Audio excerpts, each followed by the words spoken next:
சொல்லிட்டு சுப்பிரமணியன். ராம்சார் மிக விரிவாக அதை விளக்கமாக சொல்லியிருக்காங்க.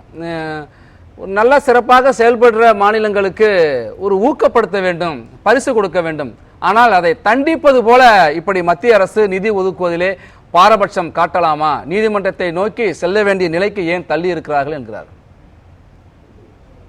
ஐயா ஜென்ரா பேசுன ஒரு நல்ல ஒரு வாக்கியம் இருந்தது.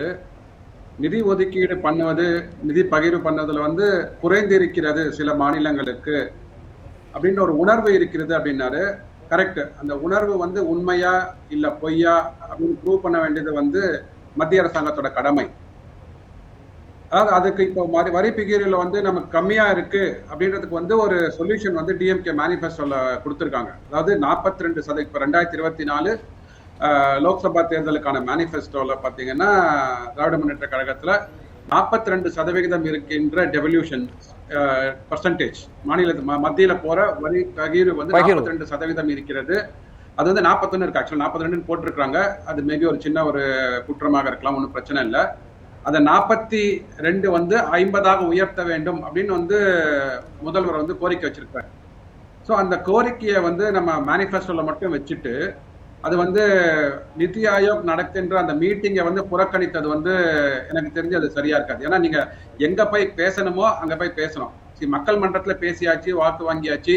அதுக்கப்புறம் என்னன்னு பாத்தீங்கன்னா இந்த மாதிரியான மீட்டிங்ல இப்ப 42 நாங்க 50% மேனிஃபெஸ்டோல கொடுத்திருக்கிறோம், மக்கள் ஏற்றுக்கொண்டிருக்கிறார்கள். அந்த 50% ஆக்குவதற்கு என்னென்ன நடவடிக்கைகள் எடுக்கணும்? ஏன்னா இப்பதான் டைம். ஆக்சுவலா 15th ஃபினான்ஸ் கமிஷன் இன்னும் ஒரு வருஷத்துல முடிய போகுது. அடுத்த வருஷம் உங்களுக்கு 16வது ஃபினான்ஸ் கமிஷன் வரப்போகுது. 16வது ஃபினான்ஸ் கமிஷன்ல இது வரைக்கும் நீங்க சொல்லுகின்ற ஏதாவது ஒரு குறைகள் இருந்தது அப்படின்னா அந்த குறைகளை நிவர்த்தி செய்வதற்கு 16வது ஃபினான்ஸ் கமிஷன்ல போய் நீங்க ரெக்கமெண்டேஷன் கேட்கணும். நீங்க அது இந்த அரசு தவறிவிட்டது அப்படின்றது ஒரு இதா பாக்குறேன். ஏன்னா நிதி ஆயோக்ல நிறைய குறைகள் இருக்கிறது, வரி பகிர்வுல எங்களுக்கு ஏமாற்றம் இருக்கிறது அப்படின்னா, ஆனா அதே நிதி ஆயோக் கொடுத்த ஒரு ரிப்போர்ட்ல தமிழகம் ஒரு 13 காரணிகள்ல உயர்ந்து இருக்கிறதுன்ற போது அந்த நிதி ஆயோக் கொடுத்த ரிப்போர்ட்டை நம்ம வரவேற்கிறோம். அதை உண்மைத்தன்மை ஏற்றுக்கொண்டு அப்படி இருக்கும்போது அந்த நிதி ஆயோக் கொடுக்கின்ற வரி பகிர்வு திட்டங்கள் இருக்கு பாத்தீங்களா, அதன் மூலமாக மாநிலங்களுக்கு அளிக்கப்படுற நிதி அதுல எப்படி குறை இருக்கும் அப்படின்றது என்னோட ஒரு சின்ன ஒரு ஐயப்பாடாக இருக்கிறது. ஆனா இப்போ உங்களுக்கு நிதி பகிர்வு குறைவாக இருக்கிறது அப்படின்னா அந்த ஜிஎஸ்டி வரும்போது சொன்னாங்க அவங்க எம்பி வில்சன் ஐயா அவர்கள் பாராளுமன்றத்துல எங்களுக்கு 10,000 கோடி ரூபாய் வரணும் அப்படின்னா கடைசியாக, அதாவது ஜூலை 2022 முடிந்தது. அப்போ 10,000 கோடி ரூபாய் எங்களுக்கு ஜிஎஸ்டி நிலுவைத் தொகை வரணும், காம்பன்சேஷன் கொடுக்கணும் அப்படின்னு சொன்னாங்க. தமிழ்நாடு 20,000 கோடின்னு வர சொன்னாங்க. நான் சொல்லிடுறேன். அதுக்குதான் தரவுகள் இல்லை அப்படின்றத என்னோட பதிவா சொல்றேன். முதல்ல நீங்க 20,000 கோடி சொல்றீங்க பாத்தீங்களா, அதற்கு ஏன்னா இப்போ இந்த ஜிஎஸ்டி இம்ப்ளிமெண்ட் பண்ணதுல இருந்து ஜூலை 2017 இருந்து 2022க்குள்ள உங்களுக்கு ஏதாவது ஒரு காலகட்டத்துல, ஏன்னா கொரோனாலாம் வந்தது, கொரோனாலாம் வந்த போதே உங்களுக்கு 20,000 கோடி தாண்டி இருக்கணும் அந்த நஷ்டம். ஆனா நஷ்டம் அவ்வளவு தாண்டவே இல்லை. 17,000 கோடி ரூபாய் தான், 16,884 கோடி ரூபாய் தான் உச்சபட்சமாக நம்ம வருவாய் இழந்ததும் ஜிஎஸ்டி வந்ததுனால. அப்படி இருக்கும்போது இப்ப வளர்ந்து வருகின்ற மாநிலம் சொல்லிட்டேன், வளர்ந்துட்டு இருக்கிற மாநிலம். அப்ப எப்படி அந்த 20,000 கோடி எங்கேருந்து வரும் தெரியல. அது முதல்வர் ஐயா கிளாரிஃபை பண்ணாங்கன்னா கரெக்டா இருக்கும். ஒண்ணு, நான் coming back to the 10,000 crores, MP Wilson ஐயா எங்களுக்கு 10,000 கோடி வரணும்னு சொன்னாங்க இல்லையா. இப்ப நானும் நீங்களும் ஒரு டிரான்சாக்ஷன்ல இன்டராக்ட் பண்றோம் வச்சுக்கோங்களேன். நான் உங்களுக்கு கடன் தரேன், நீங்க எனக்கு கடன் தரீங்க அப்படின்னா நான் எவ்வளவு கடன் தந்தேன் அப்படின்றத நீங்க உங்களோட புக்ல வாங்கி வர வைப்பீங்க, எனக்கு நான் கொடுக்கணும்ட்டு. அப்போ அந்த 10,000 கோடி ரூபாய் நம்மளோட தமிழக நிதிநிலை அறிக்கையில எனக்கு மத்திய அரசாங்கத்திலிருந்து வந்திருக்கணும் அப்படின்னு நம்ம சொல்லிட்டு இருந்தோம் வச்சுக்கோங்களேன். கரெக்டா மக்கள் எல்லாம் ஏற்றுக்கொள்ளக்கூடிய ஒரு உண்மையாக இருக்கும், அது உணர்வாக இருக்காது. ஆனா அந்த நம்ம தமிழக நிதிநிலை அறிக்கையில பாத்தீங்கன்னா 4,573 கோடி ரூபாய் தான் 23-24 பட்ஜெட்ல இவ்வளவுதான் எங்களுக்கு வரணும்னு சொன்னாங்க. சோ 10,000 என்று சொல்லிவிட்டு அது உணர்வுபூர்வமாக மக்களுக்கு இன்ஃபர்மேஷனை கொடுத்துட்டு உண்மைத்தன்மையாக நிதிநிலை அறிக்கையில 4,573 கோடி ரூபாய் மட்டும் சொன்னதுனால இதுல ஒரு முரண் இருக்கிறது. சோ இந்த மாதிரியான முரண்கள் கிளாரிஃபை பண்ணும் போது தான் பாராளுமன்றத்துல நிர்மலா சீதாராமன் சொல்றாங்க, நீங்க சிஏஜி ஆடிட் ரிப்போர்ட்டை கொடுங்க. ஏன்னா உங்களுக்கு நிதி பகிர்வுல ஒரு டிஸ்பியூட் வருது அப்படின்னா அந்த டிஸ்பியூட்டை தீர்க்க நிதி ஆயோக்ல இருந்து வருகின்ற ஒரு ரிப்போர்ட்டும் அதை தணிக்கை செய்கின்ற சிஏஜி தான். சோ தணிக்கை சிஏஜி கொடுத்த ரிப்போர்ட்ல 4,500 கோடி ரூபாய் தான் நமக்கு வரணும்னு இருக்கு.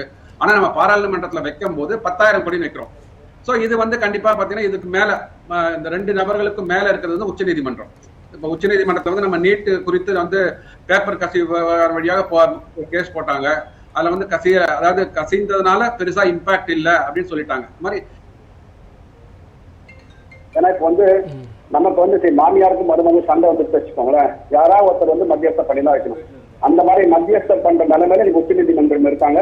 கண்டிப்பா எனக்கு தெரிஞ்சு உச்ச நீதிமன்றத்துல வந்து இதெல்லாம் வந்து கரெக்டா தான் ஃபாலோ பண்ணிட்டாங்க அப்படின்ற மாதிரி ஒரு தீர்ப்பு தான் வரும்னு நான் பாக்குறேன். ஏன்னா அடிஷனல் டேட்டா என்ன வேணும், இப்போ தமிழக அரசாங்கம் நீங்க சொல்றீங்க 20,000 கோடி ரூபாய் கேட்கறாரு தமிழக முதல்வர், அதற்குண்டான பேக்கப் டேட்டா எங்க இருக்கு அப்படின்னு கேட்பாங்க. அதை வந்து நம்ம சமர்ப்பித்தோம் அப்படின்னா கண்டிப்பாக அதுல உண்மை இருந்தது அப்படின்னா நமக்கு பணம் வரும், அதுல மாற்று கருத்தே இல்லை.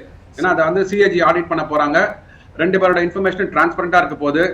ஏன்னா உங்களுக்கு மாதம் நமக்கு ஜிஎஸ்டி மூலமாக எவ்வளவு பணம் வருகிறது தமிழகத்திற்குன்றது வந்து 1ஆம் தேதிக்கே தெரிஞ்சிடுறது. ஸோ அந்த மாதிரியான டேட்டா வந்து டிரான்ஸ்பரண்டா இருக்கும்போது அதுல குறை இருக்கிறதா இல்ல வந்து கரெக்டா இருக்கா அப்படின்றத வந்து ஆடிட் பண்ணிட்டு அதுல குறைகள் இருந்தா கண்டிப்பாக எனக்கு தெரிஞ்சு நிதி பகிர்வு மீண்டும் வரும்ன்றது என்னோட நம்பிக்கை. மாமியார் மருமகள் சண்டை வந்திருக்கு, இப்ப மத்தியஸ்தம் பண்றாங்க உச்சநீதிமன்றம் சொல்றீங்க. அந்த ஓமையை நீங்க குறிப்பிட்டதுனால வந்திருக்க மருமகளை, நம்ம வீட்டுக்கு வந்திருக்கிற மருமகளை வேண்டாத மருமகளா மாமியாரும் பார்க்க கூடாது, மத்திய அரசு ஒரு மாநிலத்தை வேண்டாத மாநிலமாக பார்க்க கூடாதுன்னு சொல்றாங்க. நீங்க ஒரு முரண் குறிப்பிட்டீங்க. இந்த 42% நிதி பகிர்வு என்பதை 50% உயர்த்த வேண்டும் என்று தமிழ்நாடு முதலமைச்சர் குறிப்பிட்டார். தமிழ்நாடு முதலமைச்சர் மட்டுமல்ல, ஜென்ராம் சார் நான் வர்றேன் உங்கள்கிட்ட, தமிழ்நாடு முதலமைச்சர் மட்டுமல்ல, இன்றைக்கு பிரதமராக இருக்கிற நரேந்திர மோடி அவர்கள் முதலமைச்சராக இருந்த போது அதை வலியுறுத்தியிருக்கார். முதலமைச்சராக இருக்கிறப்ப வலியுறுத்தினவர் இப்ப பிரதமரானதுக்கு அப்புறம் மாநிலங்கள் வலியுறுத்தியும் செய்ய மாட்டேங்கிறாரே, அதுதான் முரணா இருக்கு அப்படின்னு சொல்றாங்க. அதாவது நீங்க நான் சொன்ன அந்த மாமியார் மருமகள் உணர்வுல வந்து விரிசல் இருக்கிறதுன்றது உணர்வுபூர்வமாக இருக்கிறது. அது உண்மையா அப்படின்னு ப்ரூவ் பண்றதுக்கு வந்து இந்த காலம் தான் பதில் சொல்லும், இந்த உச்ச நீதிமன்றத்தோட தீர்ப்பு பதில் சொல்லும். நீங்க கேட்ட கேள்விக்கு வந்து 42 50 உயர்த்துவதற்கு நம்ம வந்து மேல மட்டும் தான் பார்த்திருக்கோம். அதாவது பிசினஸ் சொல்லுவாங்க டாப் லைன் மட்டும் குரோ ஆனா போராது, ப்ராஃபிட்டும் குரோ ஆகணும். அந்த 42% நமக்கு எவ்வளவு, தமிழகத்திற்கு எவ்வளவு மாநில பகிர்வு வந்தது, 50% எவ்வளவு மாநில பகிர்வு வரப்போகிறது அப்படின்ற மாதிரி ஒரு கேட்கவே இல்லை அவரு. ஒரு அந்த எவ்வளவு டேட்டா நமக்கு வந்து கம்மியாக இருக்கிறது அப்படின்றது கொடுத்துருந்தாங்க வச்சுக்கோங்களேன். ஸோ 42ல 50க்கு போகும்போது தமிழகத்திற்கு எவ்வளவு வரப்போகுது எக்ஸ்ட்ரா, திருப்பி தமிழகத்துக்கு வந்து என்ன பண்ணுவாங்கன்னா உங்களுக்கு தெரியும், அந்த 42% வந்து 6% தமிழ்நாட்டுக்கு, 7% வெஸ்ட் பெங்காலுக்கு, ஒரிசாக்கு 5 அப்படின்னு சொல்லிட்டு பிரிச்சு கொடுப்பாங்க. அப்படி கொடுக்கும் போது அந்த 50% எந்த மாதிரியான வரி பகிர்வு பர்சன்டேஜ் ஆஃப் அலோகேஷன் தமிழகத்துக்கு வரப்போகுதுன்றது சொல்லியிருந்தாங்கன்னா நெட்டா எவ்வளவு வரப்போகுதுன்னு நமக்கு தமிழகத்துக்கு தெரியும். அவர் வந்து 42 50 சொல்லிட்டு டாப் லைன் இதை மட்டும் ஷேரை மட்டும் சொல்லிட்டாரு. தமிழகத்திற்கு எவ்வளவு நமக்கு வேணும், இப்ப வந்து கிட்டத்தட்ட ஒரு 1.6% நமக்கு தமிழகத்திற்கு வந்து கொண்டு இருக்கிறது. அதான் நெட்டா 4.6% கிட்ட வந்து பர்சன்டேஜ் நமக்கு growth கொடுக்குறாங்க. ஆனா அந்த 4.7 8ஆக போகிறதா 7ஆக போகிறதா, அதுதான் கோரிக்கை வைக்க வேண்டும். ஏன்னா இது வந்து நீங்க நிதின்னு சொன்னதுனால நான் நம்பர்ஸ் பேசுறேன், பட் நம்பர்ஸ் மக்களுக்கு வந்து பொறுமையாக இதை பிளே பண்ணி கேட்டாங்கன்னா புரியும். வரி விதிகளும் கொடுத்து மாநிலங்களுக்கு பகிர்ந்து கொடுக்கல அப்படின்னு சொல்றாங்க. ஒன்னும் இல்லை, என்னோட அதாவது 32% இருந்த, அதாவது 14th ஃபைனான்ஸ் கமிஷனுக்கு முன்னாடி பார்த்தீங்கன்னா 32% இருந்தது. தமிழ்நாடுக்கு வந்து 5.3 இருந்தது, வந்து நெட்டா பார்த்தீங்கன்னா 1.7 வரும். இப்பயும் அதே 1.7 தான் வருது. அதாவது அவங்க என்ன சொல்றாங்க, 32 42 உயர்த்திட்டோம் அப்படின்றாங்க. காங்கிரஸ் பீரியட்ல உயர்த்தினதுனால நமக்கு வந்து அதிகமாக வரி பகிரல, 1.7% தான் இருக்கு. இப்ப 1.72 இருக்கிறது. அதனால வந்து காங்கிரஸ் அரசாங்கத்திலிருந்து இப்ப நமக்கு ஜாஸ்தியா வருது. ஒண்ணு. ரெண்டாவது, ஐயா சொன்னாங்க இல்லையா, இந்த வந்து 36% வருதுன்ட்டு. எனக்கு தெரிஞ்சு இல்ல சார், தமிழ்நாடு பட்ஜெட்ல வந்து ஜிஎஸ்டி ஷேர் ஆஃப் டாக்ஸஸ் இருக்கும், மாநில பகிர்வு, மத்திய அரசாங்கத்திலிருந்து மாநில பகிர்வுகள் இருக்கும். அந்த நம்பரை அப்படியே வச்சுப்போம். மத்திய அரசாங்கத்துல வந்து எவ்வளவு வந்து சென்ட்ரல் டாக்ஸஸ் கலெக்ட் பண்றாங்கன்னு இருக்கும். அதுல இருந்து 41% கரெக்டா மல்டிப்ளை பண்ணீங்கன்னா தமிழகத்தோட ஷேர் இருக்கு, கிட்டத்தட்ட தமிழகத்தோட 4.19%. நீங்க மல்டிப்ளை பண்ணீங்கன்னா தமிழ்நாடு நிதிநிலை அறிக்கை பக்காவா டேலி ஆகும். நான் வந்து இந்த பதிவு முடிந்தவுடன், இந்த ரெக்கார்டிங் முடிந்தவுடன் நம்ம யூடியூப் லிங்க்ல அந்த டேட்டா வந்து அட்டாச் பண்றேன், நேயர்கள் வந்து பார்த்து தெரிந்து கொள்ளலாம். பேசலாம் தொடர்ந்து. திரு சுப்பிரமணியன், இப்போ நீங்க இல்ல பிரத்யேகன் வர்றேன், நீங்க புள்ளி விவரங்களை குறிப்பிட்டீங்க. இந்த ஜென்ராம் சார் என்ன சொல்றாரு அப்படின்னா, நீங்க தொகை 10 ஆண்டுகளுக்கு ஐக்கிய முற்போக்கு கூட்டணி ஆட்சியில் 2014 முன்போடு இன்றைக்கு ஒப்பிடையில தொகை கூடுதலாக தான் இருக்கு. அன்றைக்கு இருந்த பணவீக்கம் எவ்வளவு, அன்றைக்கு இருந்த பண மதிப்பிழப்பு எவ்வளவு, அன்றைக்கு இருந்த பொருளாதார நிலைக்கும் இன்றைக்கு ஒப்பிட்டு அதையும் பார்க்கணும்னு ஒன்று. ரெண்டாவது, தமிழ்நாடு போன்ற மாநிலங்களில் இல்லை, குறிப்பாக தமிழ்நாட்டில் பல சமூக நல திட்டங்களை நிறைவேற்றி பல்வேறு வளர்ச்சியை கொண்டு வந்திருக்காங்க. இதையெல்லாம் முடக்கணுங்கிறதுக்காகத்தான் நிதி கொடுக்காம இப்படி மத்திய அரசு பாரபட்சம் காட்டுகிறது அல்லது ஒரு நெருக்கடியை கொடுக்கிறதுங்கிறாங்க. இந்த 2 கேள்விக்கு பதில் சொல்ற மாதிரி கலைராஜன் ஐயா ஒண்ணு சொன்னாங்க. எடப்பாடி ஐயா எதிர்க்கட்சி தலைவர் அவர் அவர் கூட சொல்லியிருக்கிறாரு மத்திய அரசு நிதி கொடுக்கறது இல்ல அப்படின்னு சொன்னாரு. நான் என்ன கேட்கிறேன்னா, ஒரு வெள்ளை அறிக்கை கொடுத்தாங்க திமுக அரசாங்கம் இங்க வந்ததுக்கு அப்புறம்.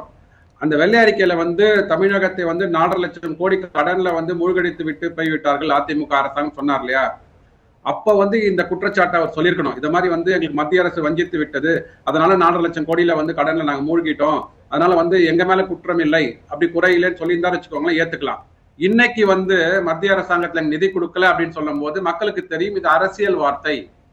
அப்போ அவங்க கூட்டணியில இருந்தாங்க, அப்ப கொடுத்ததெல்லாம் கரெக்டா தெரிஞ்சது. இன்னைக்கு வெளியில வந்ததுக்கு அப்புறம் அரசியல் பேசுகிறார்கள். வேற ஒண்ணு இல்ல. அவருக்கு அதை கடந்து இன்னொரு புள்ளிவிவரங்கள் சொல்லுது சார். 2014 இருந்து இன்னைக்கு வரைக்கும் 10 ஆண்டுகள்ல இயற்கை பேரிடர்னு கேட்ட தொகையில 5% கூட கொடுக்கலங்கிறாங்க. அதையும் சேர்த்து சொல்லிருக்கு. இல்ல நான் வரேன் சொல்றது. அதாவது அடுத்து ஜென்ராம் ஐயா சொன்னாங்க, இந்த 10 வருடங்களாக தொகை உயர்ந்து இருக்கிறது, அந்த பணவீக்கத்தை எல்லாம் நம்ம கருத்தில் கொண்டு பார்க்கணும் அப்படின்றாங்க. 2014 அந்த நிதியாண்டுல தமிழகத்திற்கு வந்த வரி பகிர்வு மற்றும் மானியங்களோட தொகை 24,000 கோடி ரூபாய்.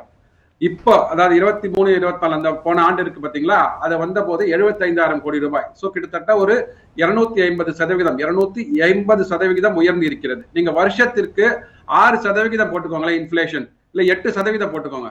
10 வருஷத்துல 80% தான் உங்களுக்கு வரி உயர்ந்து இருக்க வேண்டும். இங்க 250% உயர்ந்து இருக்கிறது. அது நான் உங்கள்ட்ட டேட்டா இருக்குல்ல, அதாவது நான் சொல்றேன்னா நிதியமைச்சர் நம்ம தமிழக நிதியமைச்சர் கொடுக்கலாம் சார், நீங்க கொடுத்தது அப்ப 25,000, அது இன்ஃபிளேஷன் படி எனக்கு 50,000 ஆயிருக்கு, நீங்க கொடுத்தது 80,000, எக்ஸ்ட்ரா 30,000 கோடிகள் மட்டும்தான் சொல்லட்டுமே.